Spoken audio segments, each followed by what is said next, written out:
नमस्कार, मैं डॉक्टर सोनिया। आज हम पारसनाथ स्पेशलिटी क्लिनिक में जो मरीज आए हुए हैं उनके जो घुटने हैं वो आप देख सकते हैं कि घुटने जो है वो बाहर की तरफ मुड़ जाते हैं, तो इसे कहते हैं बोलेग्स। अभी बोलेग्स होने के कारण जो है वो अलग अलग है, मतलब किस वजह से बोलेग हो सकता है। हमारे यहाँ पे बोलेग का जो प्रमाण है वो दिन ब दिन बढ़ता जा रहा है। दूसरा जो प्रकार होता है कि उसमें घुटने जो है वो अंदर की तरफ मुड़ जाते हैं और पैर जो है वो बाहर की तरफ आने लगते हैं। लेकिन आप देख सकते हैं कि ये लेग में जो आप देख रहे हैं कि घुटने जो है वो बाहर की तरफ ज़्यादा जा रहे हैं, तो इसे बो लेग कहते हैं। इसके कारण में हम देखें तो एक तो कैल्शियम डिफिशिएंसी सबसे बड़ा कारण हमें दिखता है, उसके अलावा जेनेटिक रीज़न भी हो सकता है। और आज के ज़्यादातर मरीजों में ये पाया जाता है कि ऑस्टियोआर्थराइटिस मतलब नी ऑस्टियोआर्थराइटिस की वजह से ये बो लेग का जो प्रमाण है वो धीरे धीरे इसके मरीज जो है वो बढ़ते जा रहे हैं।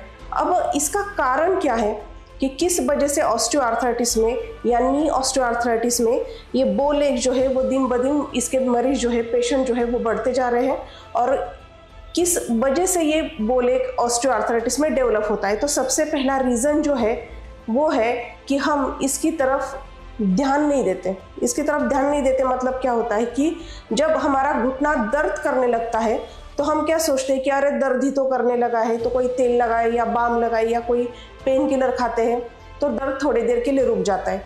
लेकिन अंदर का मतलब ये ऊपर की हड्डी और नीचे की हड्डी, इसमें जो ग्रीस होता है, जो ऑयल होता है, वो ऑयल धीरे धीरे घटने लगता है, जिसे हम एक प्रकार की गद्दी बोलते हैं। साइनोवियल फ्लूइड हो या कार्टिलेज हो वो धीरे धीरे घिस के कम होने लगता है और ऊपर की हड्डी नीचे की हड्डी एक के ऊपर एक घिसने लगती है। और जैसे जैसे ये हड्डियाँ घिसने लगती है वैसे वैसे अंदर की तरफ वेट जो है वो धीरे धीरे पड़ जाता है।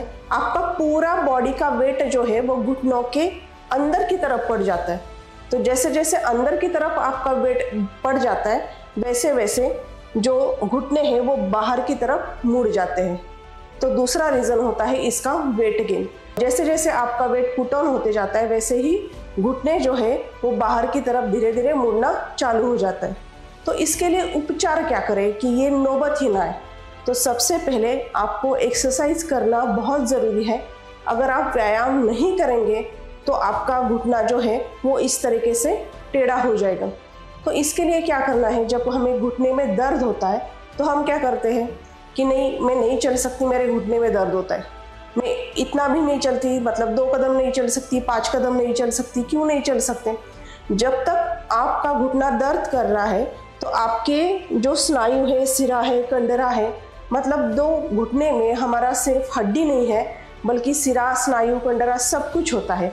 अगर उसमें मोबिलिटी आप ज़रूरी बनाए रखें या स्नायु जो है, आपके मसल्स जो है उसमें रिजिडिटी अगर आप बनाए रखें तो आपके घुटने में ये नौबत नहीं आती है। इसके लिए हमें एक्सरसाइज करना बहुत ज़रूरी है, क्योंकि हम जब एक्सरसाइज करते हैं, आपके फिजियोथेरेपिस्ट बताते हैं, आपके डॉक्टर्स जो एक्सरसाइज बताते हैं, जब आप एक्सरसाइज करते हैं आपका घुटना जो है तो वो मोबाइल रहता है, मतलब आपका घुटना जो है वो हिल सकता है प्रॉपरली।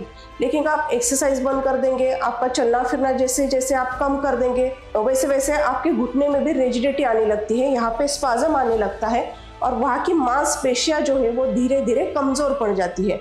तो पहला है आपको वेट गेन नहीं होने देना है।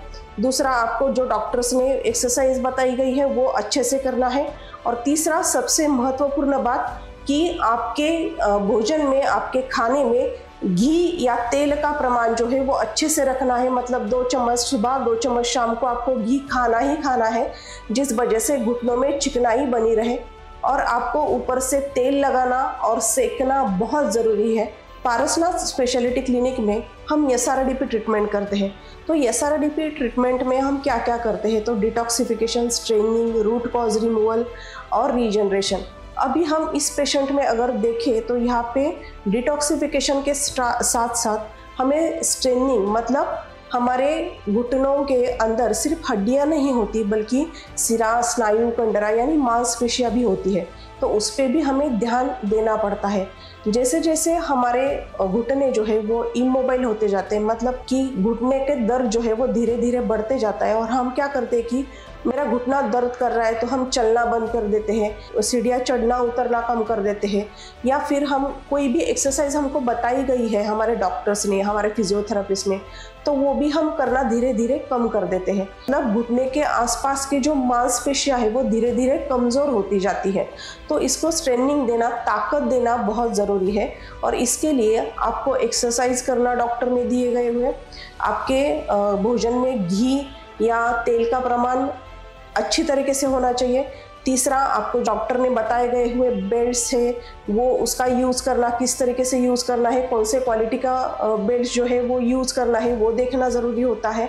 और चौथा जो है, जो SRDP ट्रीटमेंट में आपको बताया गया है कि हर रोज़ तेल लगाना और सेकना बहुत ज़रूरी है। ये अगर आप अच्छी तरीके से शुरुआत से ही करेंगे तो क्या होता है कि घुटने जो है वो हमारे हेल्दी रहते हैं और ऑस्टियोआर्थराइटिस में नॉक नी या फिर बोनी ऐसी तकलीफ जो है वो नहीं आते हैं। इसलिए पारसनाथ स्पेशलिटी क्लिनिक में SRDP ट्रीटमेंट में हम ज़्यादातर मरीजों को यही बताते हैं कि आपका घुटना जो है वो हेल्दी रखिए। आपके जो एक्सरसाइज बताए गए हैं, आपको जो पथ्य बताया गया है, आपके आहार विहार में जो बताया गया है डॉक्टर्स ने, वो अगर आप फॉलो करेंगे तो आपके घुटने जो है वो अच्छे और हेल्दी रहेंगे। नमस्ते।